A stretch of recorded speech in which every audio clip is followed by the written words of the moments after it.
Guys welcome to Max of Knowledge. और आज हम बात करेंगे सेंट्रल बैंक के बारे में। जैसा कि हम देखते हैं विश्व में हर एक देश के पास सेंट्रल बैंक होती हैं जो कि उसकी अर्थव्यवस्था में महत्वपूर्ण भूमिका निभाती हैं। तो आज हम इसी पे चर्चा करेंगे कि सेंट्रल बैंक क्या होती हैं, ये वर्ल्ड में कैसे आई, सबसे पहले कहाँ आई, इसके काम क्या क्या हैं और इसके ये क्यों किसी देश में ऐसा क्यों नहीं किया जाता है कि अगर उस देश में गरीबी है तो वहाँ पे ज़्यादा से ज़्यादा नोट छाप के वहाँ की गरीबी को दूर किया जा सके, लेकिन ऐसा नहीं किया जाता है। तो हम इस बात पे भी आज चर्चा करेंगे। फिर उसके बाद हम इसके कामों को देखेंगे कि कौन कौन से काम करती है, कैसे ये काम करती हैं, और फिर उसके बाद लास्ट में कुछ आपके स्क्रीन पे जीके के कुछ क्वेश्चंस आएंगे, उसे भी सॉल्व किया जाएगा जो कि आरबीआई से जुड़े हैं। तो चलिए सबसे पहले शुरू करते हैं सेंट्रल बैंक को।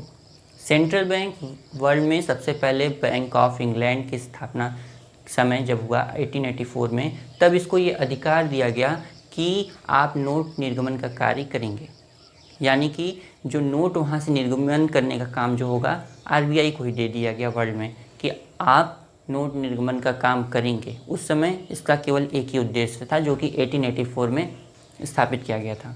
उसके बाद 1885 में फ्रांस, स्वीडन, फिर उसके आगे बाद जर्मनी, ये सब देशों ने भी सेंट्रल बैंक को स्थापित किया। मैं आपको बता दूँ यूएसए अमेरिका में एक ऐसा देश है जहाँ पर लगभग कुल 12 सेंट्रल बैंक हैं। यहाँ पे यूएसए में 12 सेंट्रल बैंक हैं, लेकिन और सब देशों में सामान्यतः एक ही बैंक देखने को मिलती है। तो यूएसए में 12 केंद्रीय बैंक हैं। तो अब देखेंगे कि इसका जो काम को देख लेते हैं कि अब ये कौन कौन से काम करती हैं सेंट्रल बैंक। सेंट्रल बैंक जैसा कि इंडिया की बात करें, इंडिया में इसे आरबीआई यानी कि रिजर्व बैंक ऑफ इंडिया के नाम से भी जाना जाता है। इसका काम देखेंगे तो हर देशों में इसका काम एक जैसा है, कहीं कहीं कुछ डिफरेंस आ ही जाता है। तो जैसे कि हम अगर बात करें, चाहे इंडिया की बात करें चाहे वर्ल्ड लेवल की, तो ये जो सब वर्क मैंने यहाँ लिखा है कॉमन है हर जगह। तो जो सेंट्रल बैंक है यानी कि आरबीआई, इसका वर्क हम देख लेते हैं। Monopoly of note issue. Monopoly का मतलब होता है एकाधिकार, ऑफ नोट इशू, नोट निर्गमन का एकाधिकार होता है इस बैंक को, आरबीआई को।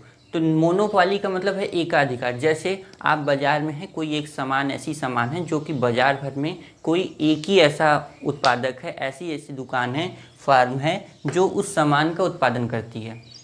तो उस दुकानदार को या उस इंसान को, उस आदमी को हम एकाधिकार कहेंगे कि उसे एकाधिकार प्राप्त है। वो बाज़ार में केवल एक ही वह व्यक्ति है जो कि उस सामान को बनाता है। तो उसी तरह बैंकों में भी आरबीआई यानी कि सेंट्रल बैंक को ये अधिकार प्राप्त है मोनोपॉली का, ऑफ नोट इशू, कि आप नोट निर्गमन का काम करेंगे। पहले ही जब सेंट्रल बैंक को स्थापित किया गया था 1884 में, तब से भी यही उद्देश्य था, बाद में भी यही उद्देश्य चला। लेकिन बाद में देखा गया जब जैसे जैसे हमारी अर्थव्यवस्था बढ़ती गई, तब हम क्या किया गया, इसके काम को भी बढ़ाते गए। इसके बाद कई काम बढ़ गए। जैसे इसमें हम बता दें सबसे इम्पॉर्टेंट 2 पॉइंट्स हैं जो कि जानना बहुत ज़रूरी है, जैसे मोनोपॉली ऑफ नोट इशू और फिर कंट्रोल ऑफ क्रेडिट।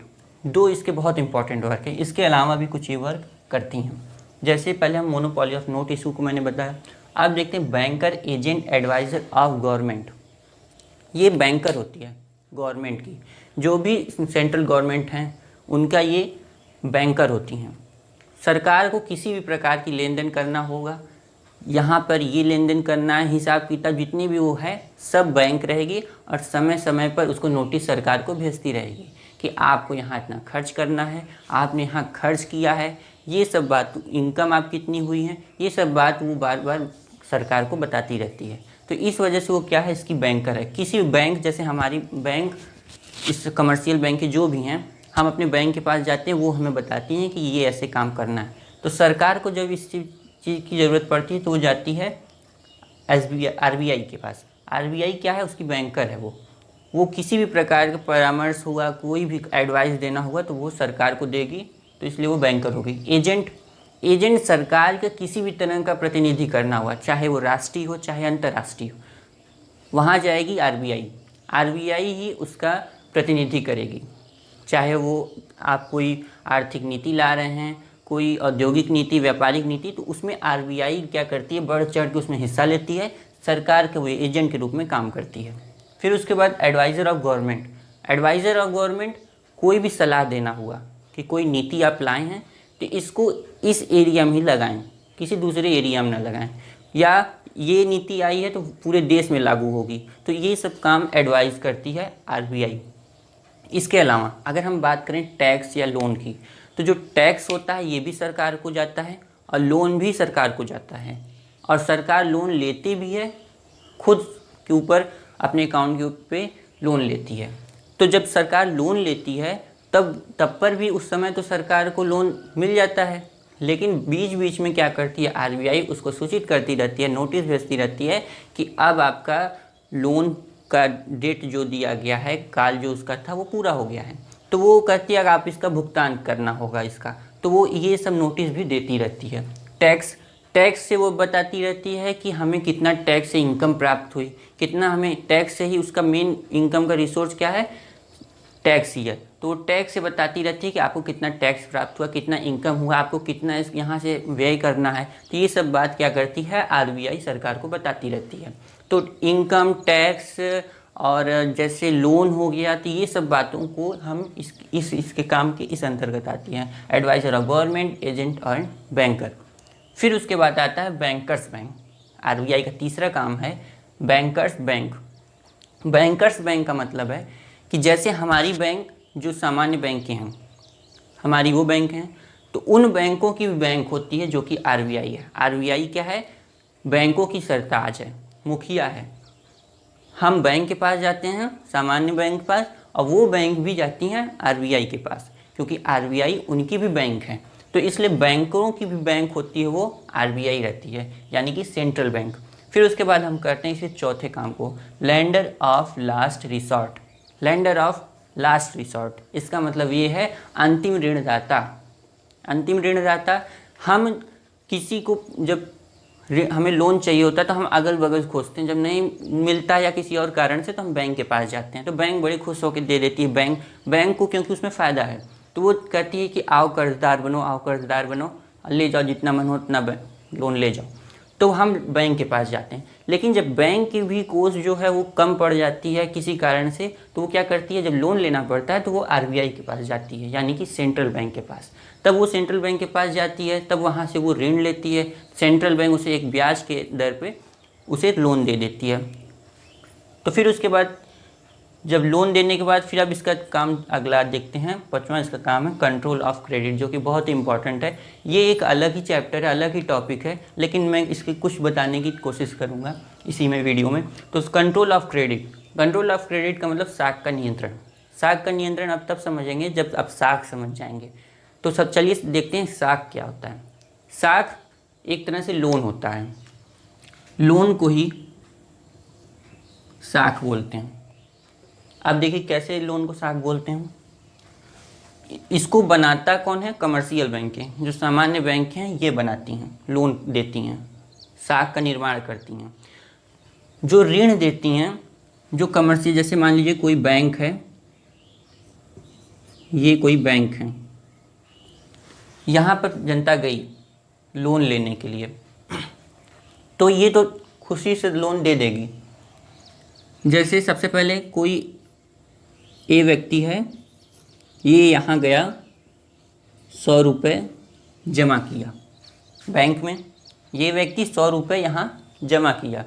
लेकिन अब ये बैंक क्या करती है, बैंक अनुभव के आधार पर इसको यह पता रहता है कि कभी भी ये व्यक्ति अगर अपने पैसे की मांग करेगा तो लगभग 20% ही मांग करेगा जितना जमा है। तो ये इसका 20% ये क्या करेगी, अपने पास ही रखेगी, कि अगर 20% ये अपने पास ही रखेगी कि अगर ये मांग दिया ये पैसा तो हम क्या करेंगे, यही देंगे। इसके अलावा ये सोचती है कि जो फालतू का पैसा है, यानी कि 80% जो बचा, उसको हम रख के क्या करेंगे, इससे हम कुछ बेनिफिट कमाते हैं। तो ये क्या करेगी, जनता से लिया हुआ पैसा को जनता को ही लोन दे देगी, इसका कुछ नहीं उसमें। तो ये जो 20% बस अपने पास रखेगी, 80% क्या करेगी, लोन दे देगी। 80% ये लोन दी, इसमें बीच में जैसे ये भी कट जाता है, CRR है, SLR है, ये सब। तो ये सब एक अलग टॉपिक पे बात, अलग वीडियो पे हम बात करेंगे। तो आप ऐसा ऐसे समझिए, मैं बस हल्का सा हिंट दे रहा हूँ साख के बारे में। तो जो यहाँ पर इसे 100 रुपये दिया, ये 20 रुपये अपने पास रखेगी, इसे ये अनुमान है कि यह मांग करेगा लगभग 20% की मांग करेगा। तो तो ये जो 80% है ये दे देगी दूसरे व्यक्ति को लोन, बी को, ये इसे लोन दे देगी बी को। तो जो बी के पास इसका 80% यहाँ दे देगी इसके पास। अब जो इसको लोन देगी कैसे, कैश नहीं देगी, इसको लोन देने के लिए क्या करेगी, इसके अकाउंट में उतना पैसा ऐड कर देगी और इसको चेक दे देगी, कैश नहीं देगी। तो ये जो चेक लेके अब ये घूमेंगे बी जो हैं, तो ये क्या किए, किसी दूसरे बैंक में, जैसे ये बैंक में ले जाके ये जमा किए, ये भी एक बैंक है, ये दूसरे बैंक में ले जाके जमा किए। अब ये बैंक भी यही काम करेगी, यहाँ पर जब ये इसका 80% यानी कि 80 रुपये यहाँ ले जाकर यहाँ ये जमा करेंगे, 80 रुपये यहाँ पर जब ले जाके ये जमा कर देंगे, तो ये भी यही काम करेगी, ये भी इसका 20% अपने पास रखेगी, बाकी दूसरे को लोन दे देगी, और वो कैश में नहीं देगी, वो चेक के रूप में देगी, जिसे हम बैंक जमा भी बोलते हैं, साख को। तो इसी तरह से ये बढ़ाते जाएंगे, ऐसे इनका चैन चलता रहेगा, लोन देती रहेंगी। तो ये तब तक ऐसा करेंगे कि अगर ये जो परसेंटेज है ये अगर 20% है, तो ये तब तक करेंगे जब तक कि इसका 5 गुना नहीं हो जाए, 100 का 5 गुना ना हो जाए, यानी कि 500 ना हो जाए, तब तक ये ऐसा करेंगी। तो इसी सब काम करने से क्या होता है कि बाज़ार में कीमत बढ़ जाती हैं, जिससे रोज़गार प्रभावित होता है, उत्पादन, मांग, पूर्ति, ये सब प्रभावित होने लगता है। तो इसी को कंट्रोल करने के लिए आरबीआई चाहती है कि कोई कर्जदार न बने। तो इसलिए आरबीआई क्या करती है, इसको कंट्रोल करने का काम करती है, जिसमें से एसएलआर, सीआरआर, एसएलआर, ये सब इसके क्या हैं, हथियार हैं। ये और भी हैं जिसे हम अलग वीडियो में देखेंगे। तो इस सब से क्या करती है वो, इसके मदद से वे इस पर कंट्रोल करती हैं। कंट्रोल ऑफ क्रेडिट का जो ये निर्माण कर रहे थे, साख का जो निर्माण कर रहे थे, लोन देते देते कितना बना लिए पैसा, तो वो क्या करेंगे, उसको कंट्रोल करेंगे, जिससे कि कीमत ना बढ़े, बेरोजगारी ये सब प्रभावित ना हो। तो इसका ये एक महत्वपूर्ण काम कंट्रोल ऑफ क्रेडिट है। अब इसके बाद हम देखते हैं कि बैंक जो हैं, आरबीआई यानी कि सेंट्रल बैंक, किसी भी देश में अगर गरीबी आ जाए तो क्यों वहाँ की बैंक ज़्यादा नोट क्यों नहीं छाप देती है। और ज़्यादा नोट छाप देंगी तो सबके पास पैसा हो जाएगा, कोई गरीब नहीं रहेगा, देश की अर्थव्यवस्था बढ़ जाएगी।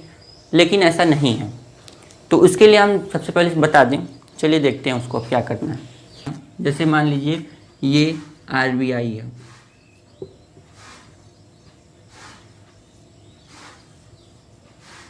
आरबीआई है, ये नोट छापने का काम करती है। ये पब्लिक है, ढेर सारे लोग हैं, मैं अभी 2 ही लोगों को एग्जांपल के लिए 2 लोगों को बता रहा हूँ। और यहाँ इसी में बाज़ार है एक, वहाँ एक कंपनी है, ये क्या बनाती है, पेन बनाती है। ये एक बार में 100 पेन बनाती है। ये इनका नाम ए है, इनका नाम बी है। अब देखिए ये सामान्य की स्थिति है। अभी जैसे किसी देश में नोट निर्गमन काम हो रहा है, नोट छापती है, ये ज़्यादा नहीं छाप रही है, सामान्य संतुलन की स्थिति में छाप रही है। इनकी भी जो इनकम है सामान्य है, इनकी भी इनकम सामान्य है। अब क्या हुआ, ये जो हैं ये पेन खरीदते हैं, ये भी और ये भी पेन खरीदते हैं। तो इनको क्या है कि अपनी इनकम, अपनी स्थिति के अनुसार ये पेन खरीदते हैं, एक साथ नहीं खरीदते हैं, लेकिन इन सब को हमेशा इसकी ज़रूरत पड़ती है पेन की।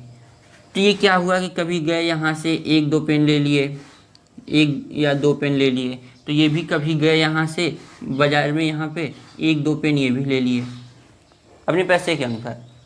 लेकिन जब अब देखते हैं कि अब कौन सी स्थिति आ जाती है, यहाँ पर अब आरबीआई खूब ढेर सारी नोट छाप देती है, ढेर सारी नोट छाप दी, बाज़ार में ढेर सारी नोट उतार दी। अब सबके पास खूब पैसा हो गया, खूब गड्डी हो गई, खूब भर भर के इनके पास नोट आ गई सबके पास। अब क्या हुआ, ये बना रहा है 100 ही पेन एक बार में, ये सबको नोट दे दी। अब ये क्या करेंगे, अब तो इनके लिए क्या हो जाएगा, ये 100 जो पेन खरीदते थे, जैसे एक पेन 5 रुपये में खरीदते थे तो तब उनको भारी लगता था, लेकिन अब इनके पास इतनी सारी नोट हो गई तो अब इनको 5 रुपये की वैल्यू नहीं है। कुछ कहेंगे कि मेरे लिए इतनी छोटी सी बात है, चलो एक साथ खरीद लेते हैं, कौन बार बार जाएगा खरीदने। तो ये क्या करेंगे, सोचेंगे ज़्यादा से खरीद लें, ये भी आ जाएंगे, इनके पास भी हो गया पैसा, ये भी, ऐसे ढेर सारे लोग आ जाएंगे, इतना मांग करने लगेंगे। तो क्या हुआ, जो पेन की डिमांड है वो बढ़ गई, पेन की डिमांड बढ़ गई, लेकिन जो पेन की सप्लाई 100 ही है वो नहीं बढ़ी। तो इस वजह से ये कंपनी क्या करेगी, चाहे प्रॉफिट कमाने के उद्देश्य से, तो ये क्या करेगी, इसका प्राइस बढ़ा देगी। प्राइस क्या होगा, बढ़ जाएगा, प्राइस बढ़ेगा। तो इसी वजह से इसी को कंट्रोल करने के लिए ये क्या करती हैं, आरबीआई ढेर सारी नोट नहीं छापती हैं, एक सामान्य स्थिति में नोट छापती हैं। इसके अलावा और भी कई काम हैं, जैसे कोई काम नहीं करेगा तो ढेर सारी नोट लेके बैठ जाएगा, कहेगा क्या ज़रूरत है काम करने की, मेरे पास इतनी, जैसे वेनेजुएला एक देश है, उसने क्या किया था, सोचा था कि हम पूरे देश में अपने ढेर सारी नोट छाप के सबको दे दें, और उसने ऐसा किया, लेकिन उसकी अर्थव्यवस्था इतनी ख़राब हो गई कि आज वहाँ की अर्थव्यवस्था इतनी महंगी हो गई, कोई भी सामान लेने जाएंगे कि वो लाखों में मिलती है। ऐसा इसलिए क्योंकि उसने क्या किया, सबको इसी तरह नोट बांट दिया, और सब लोगों ने सोचा कि हम ये सामान खरीद लें, ये सामान खरीद लें, कभी सप्लाई बढ़ नहीं पाई, डिमांड बढ़ गई, जिसकी वजह से प्राइस बढ़ गया। तो इस वजह से क्या किया गया, आरबीआई एक सामान्य स्थिति के लिए नोट छापती है, न ज़्यादा कम हो न ज़्यादा हो।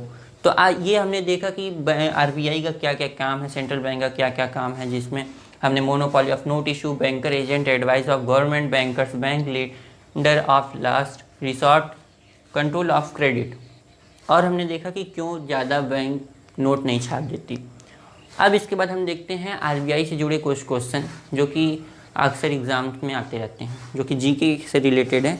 तो मेरे पास यहाँ क्वेश्चन है, आपके स्क्रीन पे कुछ क्वेश्चन दिख रहे होंगे। पहला क्वेश्चन है, निम्न में से किस आयोग की सलाह पर भारतीय रिजर्व बैंक का गठन किया गया था? ऑप्शन है Chamberlain commission, Hilton Young commission, Kings commission, उपयुक्त में से कोई नहीं। तो जो हिल्टन यंग कमीशन है, option B is a right option.